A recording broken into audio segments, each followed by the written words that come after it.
آپ دیکھ رہے ہیں Pakistan overseas news. Kuwait city سے رپورٹ کر رہے ہیں MZ شرفی۔ کویت میں پاکستانی سفارتخانہ میں شاندار پرچم کشائی تقریب منعقد ہوئی۔ قائم مقام سفیر پاکستان فیصل مجید نے قومی ترانہ کی گونج کے ساتھ سبز ہلالی پرچم فضا میں بلند کیا۔ کویت میں مقیم پاکستانی کمیونٹی کی نمایاں شخصیات نے تقریب میں شرکت کی اور ایک دوسرے کو قومی دن کے مبارک موقع پر مبارکباد پیش کرتے نظر آئے۔ جناح آڈیٹوریم میں ایک مختصر تقریب منعقد ہوئی۔ کمپیئرنگ کے فرائض سفارتخانہ کے افسر ندیم ظفر نے انجام دیے۔ کارروائی کا باقاعدہ آغاز تلاوت قرآن کریم سے ہوا، جس کی سعادت سفارتخانہ کے افسر حافظ عامر نے حاصل کی۔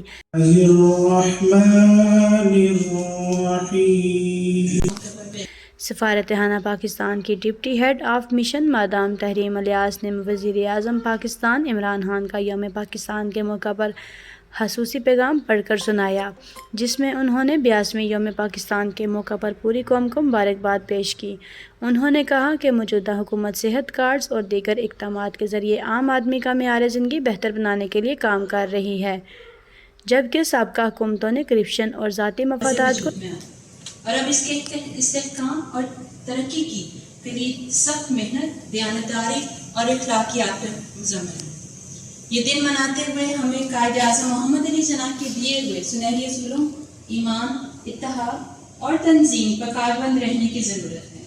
ہمیں خود کو ریاست مدینہ کی طرز پر ملک کو ایک حقیقی فلاحی ریاست بنانے کے لیے وقف کرنا۔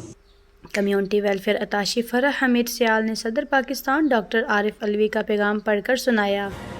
صدر پاکستان نے بھی 82ویں قومی دن کے موقع پر پوری قوم کو مبارکباد پیش کی اور کہا کہ کشمیر کے مسلمانوں اور انڈیا میں اقلیتوں کی حالت زار دیکھ کر اندازہ لگایا جا سکتا ہے کہ پاکستان کا قیام ایک درست اور بروقت فیصلہ تھا۔ کو سیاسی طور پر درست ثابت کیا ہے۔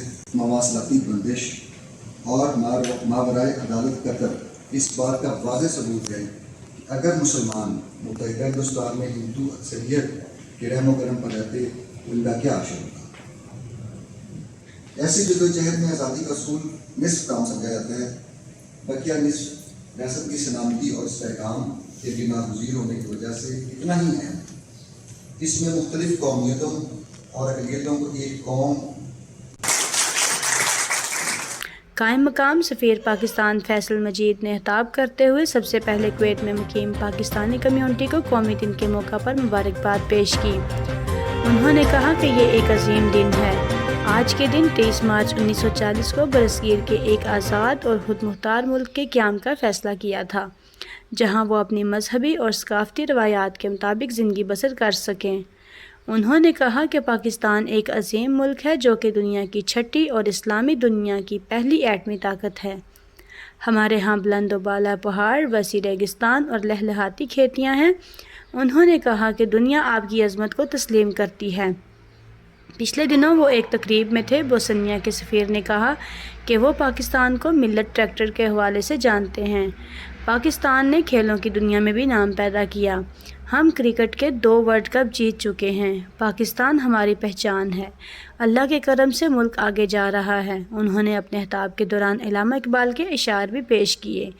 افراد کے ہاتھوں میں ہے اقوام کی تقدیر، ہر فرد ہے ملت کے مقدر کا ستارہ۔ پیس لونگ سولز کا یہ ملک دنیا میں اپنی زرخیز زمینوں، اپنے بلند بالا پہاڑوں اور سب سے بڑھ کر اپنی غیور اور محنتی عوام سے جانا چاہتا ہے۔ کل میں ایک تقریب میں تھا تو وہاں پہ بوتسوانا کے امبیسڈر نے مجھے کہا کہ میں پاکستان کو ملت ٹریکٹرز کے حوالے سے جانتا ہوں، کیونکہ ہم وہاں پہ امپورٹ کر رہے ہیں۔ تو ہم پاکستان کی پہچان بھی ہیں اور ہم پاکستان۔ آخر میں ملک و قوم کی ترقی و سلامتی کے لیے بھی دعا کی گئی۔ اس موقع پر پاکستان کے قومی دن کے حوالے سے کیک بھی کاٹا گیا۔